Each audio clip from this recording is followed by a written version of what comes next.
she makes ties and shawls and scarves and all kinds of stuff like that. And she's made me a bunch of custom bow ties, but she's also sells stuff through the website. So if you need a present for your wife, My wife does like shawls. there you go. It's interesting. She's 30 years ago, if you wanted to have custom printed fabric, well, you had to order. It would be expensive to have everything set up. So you may as well order 1,000 yards. Today they have these printers that are just like basically like the same inkjet printer these they print on the fabric.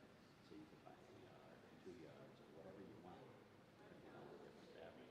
And so she can design all this stuff and have 2 yards of it, Nice. and then use it in whatever she's planning for. And then she doesn't have to, she doesn't have to hope that somebody's going to want 1,000 yards. Yeah, right. That's good. Shall we begin?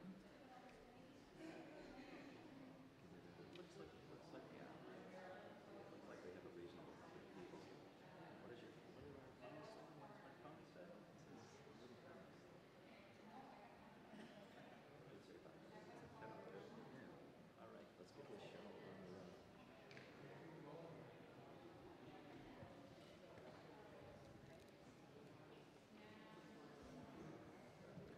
Good morning, and welcome to the First Unitarian Church of Providence, where we strive to love beyond belief.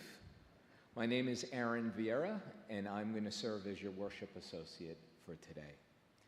Wherever you find yourself on life's journey, whatever faiths you've found and lost, whatever you wear, whomever you love, find hope and inspiration with us. You are welcome here. It is good to be together.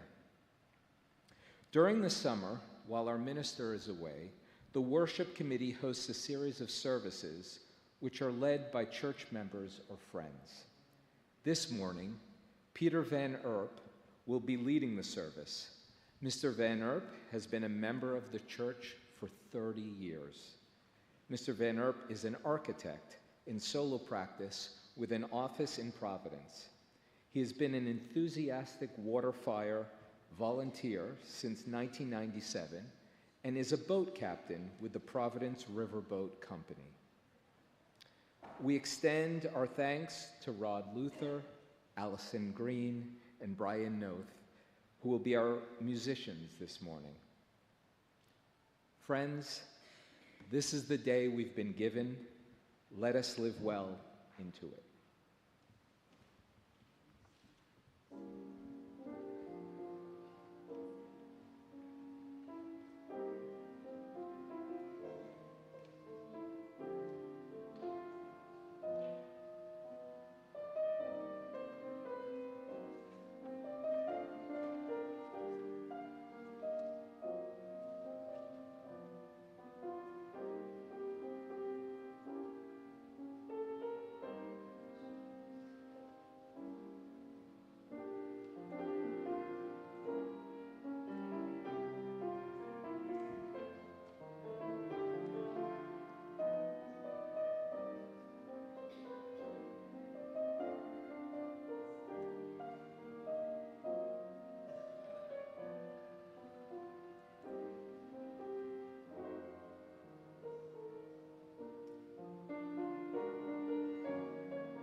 We now go into a time of greeting.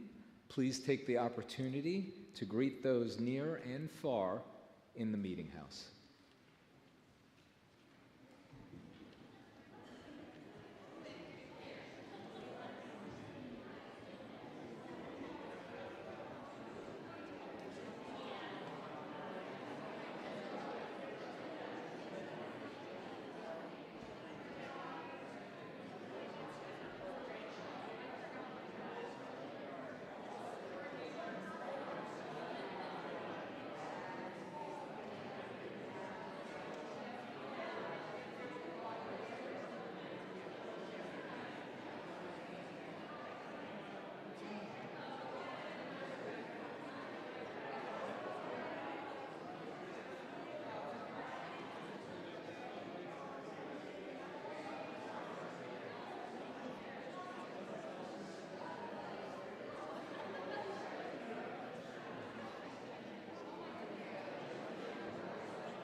Let us take a moment to turn and greet those who are joining us from afar through the cameras at the rear of the meeting house.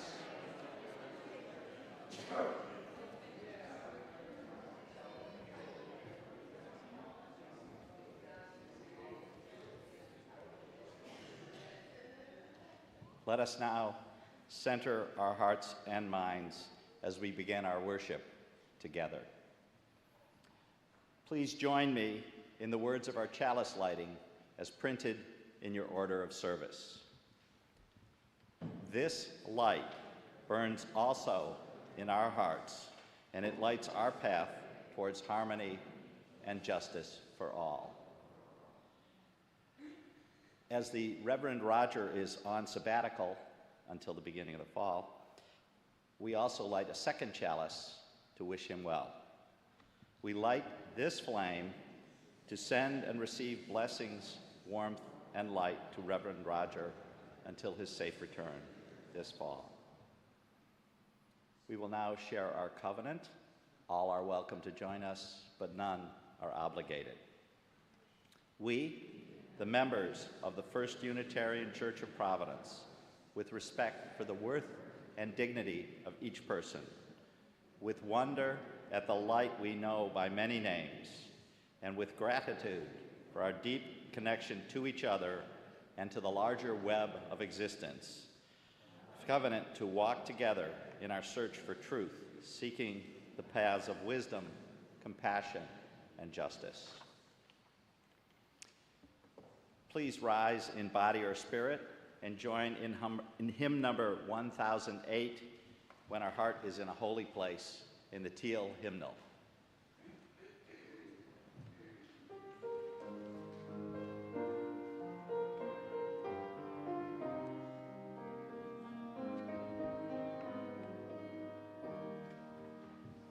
When our heart is in a holy place, when our heart is in a holy place, we are blessed with love and amazing grace.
Midway along the journey of our life, I woke to find myself in a dark wood, for I had wandered off from the straight path. How hard it is to tell what it was like, this wood of wilderness, savage and stubborn.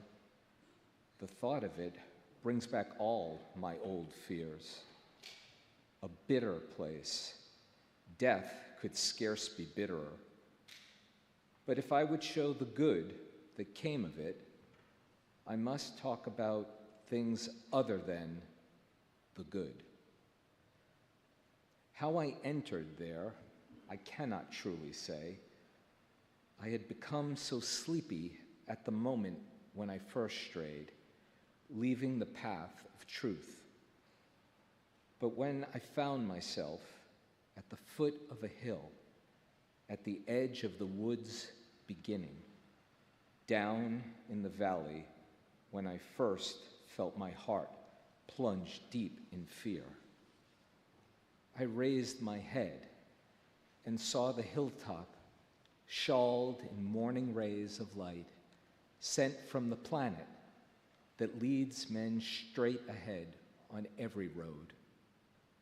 And then only did terror start subsiding in my heart's lake, which rose to heights of fear.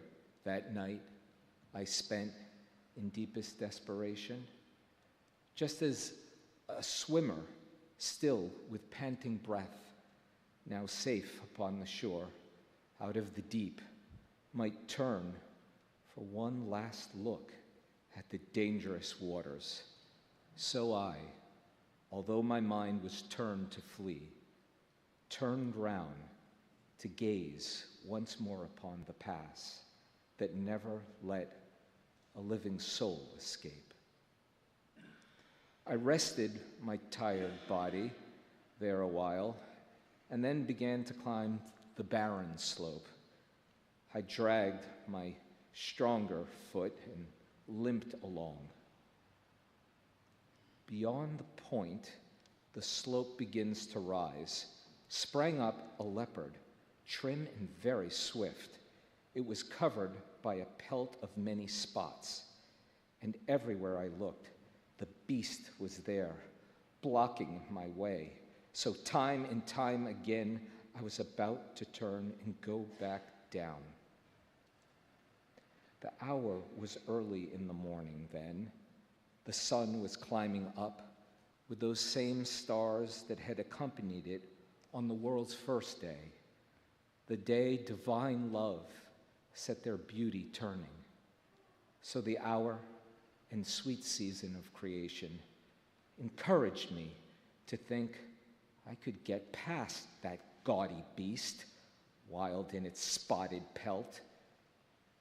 But then, good hope gave way, and fear returned, when the figure of a lion loomed up before me, and he was coming straight toward me, it seemed, with head raised high and furious with hunger. The air around him seemed to fear his presence. And now a she-wolf came that, in her leanness, seemed racked with every kind of greediness. How many people she has brought to grief.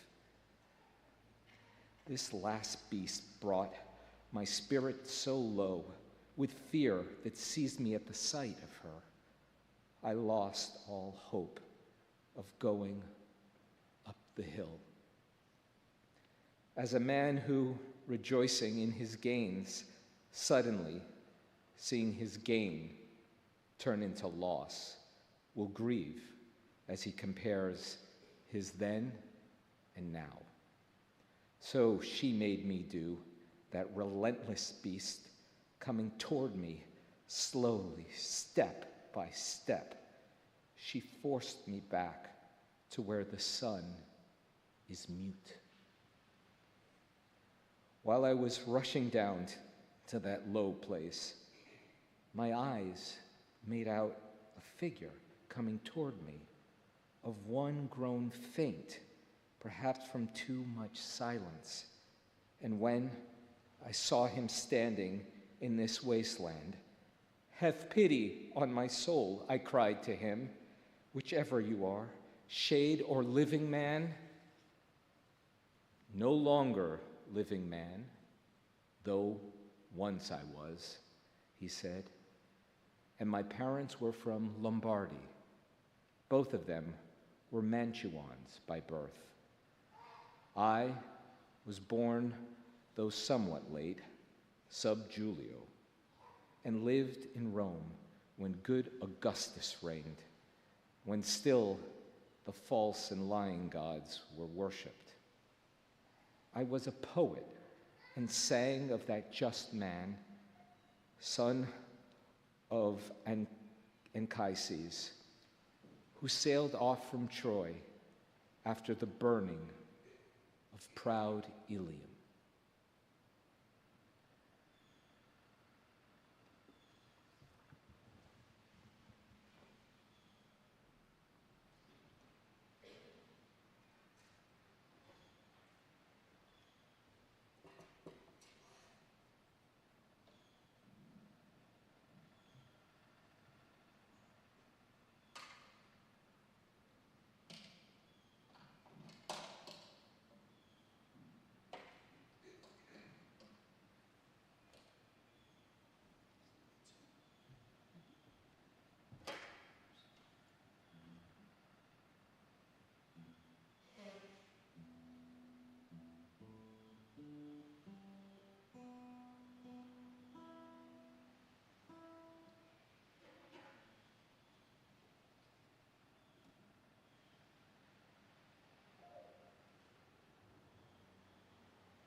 Life is a gift for which we are grateful. We gather in community to celebrate the glories and mysteries of this great gift. I will now read the joys of our sorrows and sorrows of this congregation that were written in the book in the back of the meeting house. We recognize these joys and sorrows with candles lit from the flame atop the pedestal from our partner church in Transylvania. From Roxanne Stern, a candle of concern for my friend Anne Brochu, who is suffering from many medical issues. I hope she can find the right people to help her.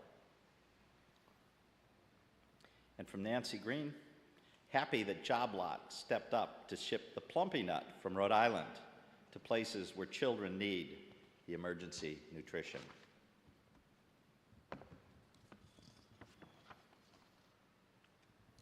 In the words of Mary Oliver, to live in this world, you must be able to do three things: to love what is mortal, to hold it against your bones, knowing your own life depends on it, and when the time comes to let it go, to let it go.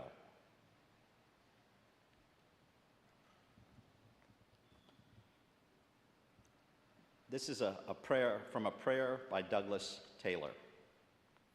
For the times when we are brought low by anxiety or adversity, show us the hidden wells of love we can tap into. Help us rise up once more, just once more, and once more again will surely be enough. Remind us that we do not strive in vain, that we are part of a chorus, that resilience is in our bones, and that peace will prevail on earth, and that healing and grace come like soft rain. Be thou an ever-present strength upon our journeys, and teach us that in falling down we do rise again. This we ask in the name of all that is holy. Let us now enter into a time of silent meditation. During this period of silence, if you have lost someone close to you in the past year, you may stand or raise your hand in recognition of that loss. I would like us to try something a little bit different, a discursive meditation on a single word. Please join me in a fourfold breath. A fourfold breath is: breathe in 4 beats. Hold it for 4 beats. Breathe out 4 beats. Hold 4 beats.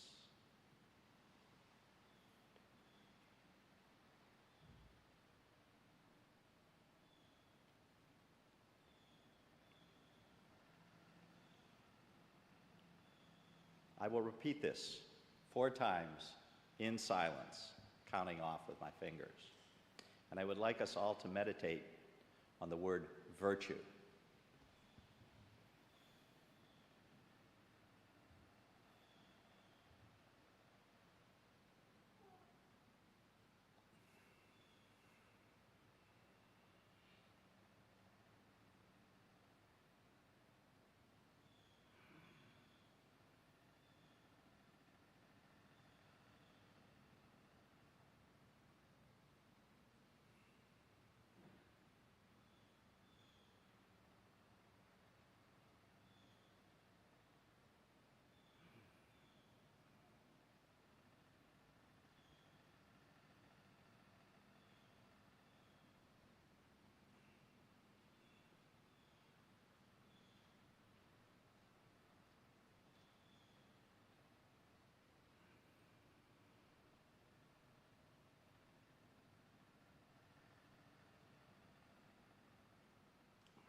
Nel mezzo del cammin di nostra vita mi ritrovai per una selva scura, dove la diritta via era smarrita. Ahi, quanto a dir era e cosa dura, questa selva selvaggio ed aspra e forte, che nel pensier rinnova la paura. Tante amara che poco è più morte, ma per trattare del ben che vi trovai, dirò le altre cose che vi scorte. Midway along the journey of our life, I woke to find myself in a dark wood, for I had wandered off the straight path. How hard to tell what it was like, this wood of wilderness, savage and stubborn. The thought of it brings back all my old fears. A bitter place. Death could scarce be bitterer. But if I would show the good that came of it, I must talk about things other than the good. Our theme this summer is a North Star, a light to guide us in troubled times. Last week, we listened to the reflections of some of those who were part of the pilgrimage to Scotland. This is the story of other pilgrimages, one 700 years ago and one more recent. 4 years ago, Chiara and I went to Italy to visit her family. Since I was well past the midway of the journey of my life, it was long past time that I read Dante's Divine Comedy, and I did so on the trip. We visited Chiara's family in Turin, and then we went to Venice for a few days and took the opportunity to visit the Scrovegni Chapel in Padua, near Venice. The Scrovegni Chapel contains a fresco cycle by Giotto, completed about 1305, which includes panels showing the 7 virtues and the 7 vices. On my return trip to the US, I was obliged to spend several days in Dublin, and I came upon an exhibition by the artist Liam O'Brien of 100 lithographs inspired by the 100 cantos of the Divine Comedy. I didn't realize it when I chose the book, but 2021 was the 700th anniversary of the death of Dante. My trip had turned into a pilgrimage of sorts, seeking what our forefathers 700 years ago thought of virtue and of vice. The Divine Comedy was written by Dante in the years between 1307 and 1321. He had been on the losing side of a war within Florence, whether the city should align with the Pope or with the Holy Roman Empire. And he was exiled under penalty of death in 1302. For the rest of his life, he would live in various cities in the north of Italy under the patronage of noble families. The Divine Comedy is a narrative poem of 14,233 lines in 100 cantos, divided into 3 cantiche: Inferno, Purgatorio, and Paradiso. Dante recites his journey through hell, purgatory, and paradise, beginning on the eve of Good Friday in the year 1300 and finishing on the Wednesday after Easter. Earlier, Allison sang of another eve of a Good Friday, 1,300 years earlier, or nearly 1,300 years earlier, where another had found a North Star to guide him.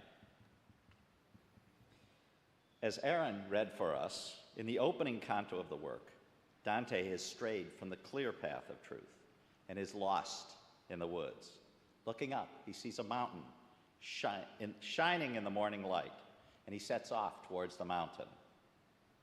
Resting a while at the foot, he looks back on the way he had come.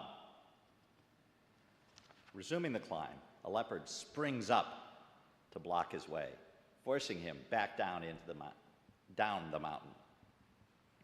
And with the bright light of the sun, Dante thinks he has found a way to avoid the leopard, when the lion looms up before him, and soon followed by the hungry she-wolf. At the moment when he had thought he had a clear path, Dante is forced back down into the dark woods, where he sees a figure coming toward him. When he asks who this is, the figure replies, "Risposami, non homo già fu, e li parenti miei furono Lombardi, mantovani per patria ambedue. Nacqui subulio, ancor se fosse tardi, e vissi a Roma sotto il buono Augusto, nel tempo degli dei falsi e bugiardi. Poeta fu e canta di quel giusto figliol di Anchise che venne di Troia, poi che il superbo Ilion fu combusto. No longer a living man, though once I was, he said, and my parents were from Lombardy, both of them Mantuans by birth. I was born, though somewhat late, sub Iulio, and lived in Rome when the good Augustus reigned, when still the false and lying gods were worshipped. I was a poet and sang of that just man, son of Anchises, who sailed off from Troy after the burning of proud Ilium.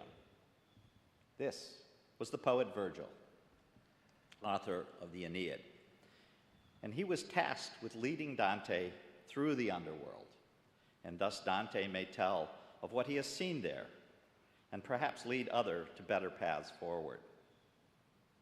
Dante, despite his unworthiness for the task, follows Virgil to the entry into hell, which is beneath Jerusalem. And they pass under the famous inscription, Lasciate ogni speranza voi che entrate. That is, abandon any hope, you who enter here. The poets pass through the vestibule to hell, abode of those who are unable to choose whether to condemn or support evil, and they are carried across the Acheron by Charon the ferryman. The first circle of hell is limbo, reserved for the unbaptized and the virtuous among the pagans. To enter hell itself, the poets pass by Minos, who sends the souls to their proper places in hell. The next 4 circles are reserved for those unable to control their sins, the lustful, the gluttonous, the spendthrift and hoarders, and the wrathful. As they pass through each circle, Virgil identifies many of those condemned here. Paris and Helen of Troy among the lustful, various notables of Florence amongst the gluttonous, and so forth. And they arrive at the river Styx at the limit of the 4th circle, the boundary between upper and lower hell. The poets cross the Styx by ferry and pass by the flaming walls and enter the city of Dis. Once inside Dis, they enter the nether circles of hell. The next circles are for those who have committed violence, the heretics who have sinned directly against God, then those who have attacked God's creations, their neighbors, themselves, or the earth itself. Dante encounters more of his fellow Florentines here. And coming at last to the great barrier and waterfall, the poets are carried across on the shoulders of a monster to the 8th and 9th circles, the circles of fraud. The varieties of fraud are many. Each circle is subdivided in many subdivisions. In the 8th circle of simple fraud, there are no fewer than 10 subcircles, flatterers, thieves, sowers of discord among them. The poets arrive at the deep well at the very bottom of hell. Here are traitors, traitors to their rulers, to their guests, to their country, and last, traitors to their own kin. These traitors are icebound, frozen forever in the lake of Cocytus in the 10th circle. At the very center of the lake is Lucifer, unable to move, devouring endlessly the souls of Judas and Brutus and Cassius. The poets scramble down the vast, hairy body of Lucifer to the very center of the earth, turn about, and begin their arduous climb back up to the surface.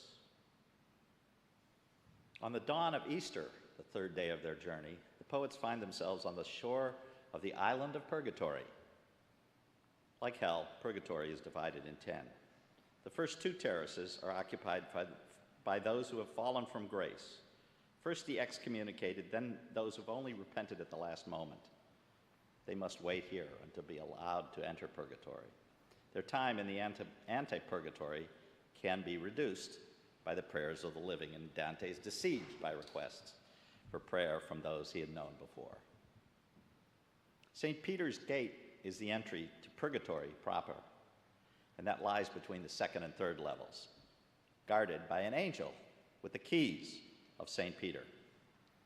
Once admitted through the gate, the penitent are entrusted with clearing the habits of mind which lead to evil.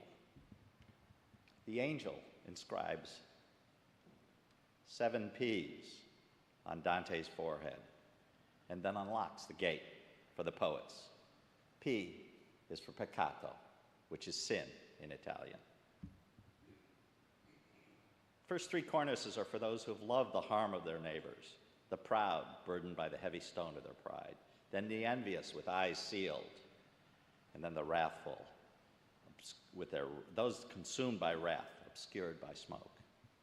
Cornices are narrow, and the climb between steep, but the poets continue. And on each cornice, the angel of the cornice sweeps a wing over Dante, effacing a P from his forehead.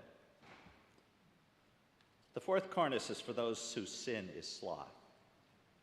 Not only physical sloth, but the mental sloth, which tolerates evil. Next, the poets pass the covetous, the gluttonous, and on the 7th level, cornice, the lustful. The poets arrive at the final level, which is the earthly paradise, with the record of all his sins swept from Dante's forehead. Traversing the wall of fire into the earthly paradise, Dante finds that Virgil, his task done, has returned to limbo. Henceforth, Dante will be guided by the spirit of Beatrice, whom he has loved since he met her at 9 years old. She wed another, and she died at only 23. Together, they traverse the river Lethe, where Dante is cleansed of the memory of his sins. At the center of the earthly paradise, Dante is able to gaze into paradise. He and Beatrice rise up together into the vast light as they enter the realm of paradise. Paradise is also divided in 10. They enter the sphere of the moon, where abide the souls of those inconstant of their vows. The following spheres are those of Mercury and Venus. Following is the paradise of the sun, with a circle of lights of learning from the past, introduced by St. Thomas Aquinas. And then the 5th paradise of Mars, with the warriors for God, among whom is Dante's ancestor, Cacciaguida, who urges Dante to reveal what he has learned on his journey. They rise up to Jupiter, that of justice, to Saturn, the final paradise where the souls of the contemplatives rest. In the 8th circle, beyond the physical realm, Dante is examined by Saints Peter and James. St. Peter angrily denounces the current pope. Dante and Beatrice rise to the level of the primum mobile, reflected in Beatrice's eyes. Dante catches a glimpse of God. And they rise into the Empyrean beyond time and space. The angels fade away, and Beatrice's beauty blinds Dante. He recovers his sight to be granted a vision of the white rose on which are enthroned the blessed. Beatrice has joined them near to the Virgin Mary. The Virgin grants Dante's prayer, and he is able to gaze upon the threefold God. He cannot tell us what he saw, only had his joy at having surrendered to the love of God. What was that wood where Dante wandered, lost? As he said, he had wandered off from the straight path. He had allowed evil to control his life, perhaps not his own, but the acceptance of evil. He saw the possibility of a path upward, forward up the mountain to the sunlit uplands, but the 3 beasts drove him back. Those beasts are soon to be echoed in his traverse of the Inferno. The leopard is the image of the self-indulgent sins in the upper circle. The lion is the sins of violence. And the she-wolf reflects what Dante considered the worst of all sins, fraud. In his passage through Inferno and Purgatorio, Dante has been able to recognize these sins in his own heart. Dante was only able to reach the mountain which he tried to climb in the beginning once he traversed the circles of hell. And when he reaches the top of purgatory, he no longer needs his guide, his North Star, and he is able to continue into paradise, guided by the love which he holds for Beatrice within his own heart. If we look for a North Star, we'd perhaps best look at the sins within our own hearts.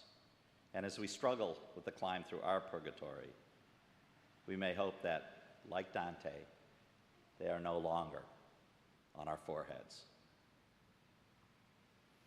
I would like to finish with a thanks to the late Dorothy L. Sayers, whose notes on the Divine Comedy are really what made my talk today possible. Please rise in body or spirit and join in singing hymn number 1046 in the Teal hymnal, Shall We Gather at the River?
We've been warmed by fires we did not build.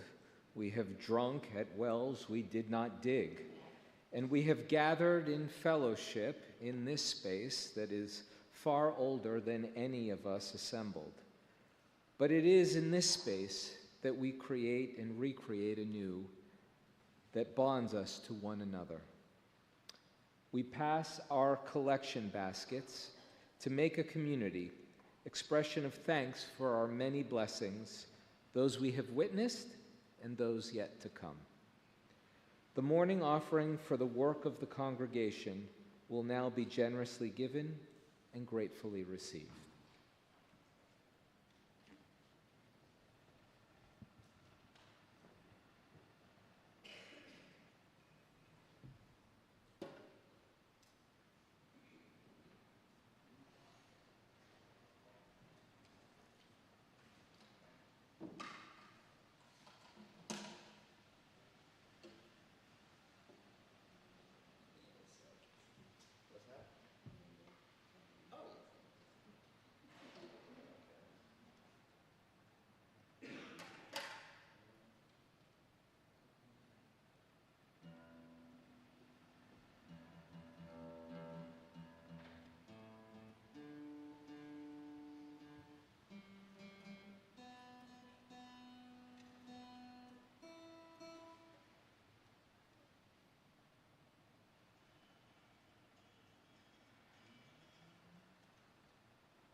We welcome all to the summer Sunday services at First U.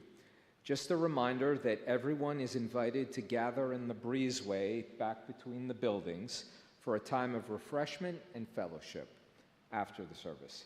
Our theme for summer worship this year is North Star. The North Star guides us through darkness and helps us find our way. It gives us direction when we are lost. Your North Star may shine within you, an inner place you can turn to in times of trouble, confusion, or chaos. We all need a North Star, maybe especially right now. Come back next week to join Michael Dumond as he speaks on homeless in the Promised Land. Be sure to check First U Times, which is sent every Friday afternoon, for all the important information you need about upcoming events and news. First U Times is sent by email to all members, friends, and others who sign up to receive it. You can access it and sign up through our church website or fill out a guest registry form at the welcome table in the meeting house.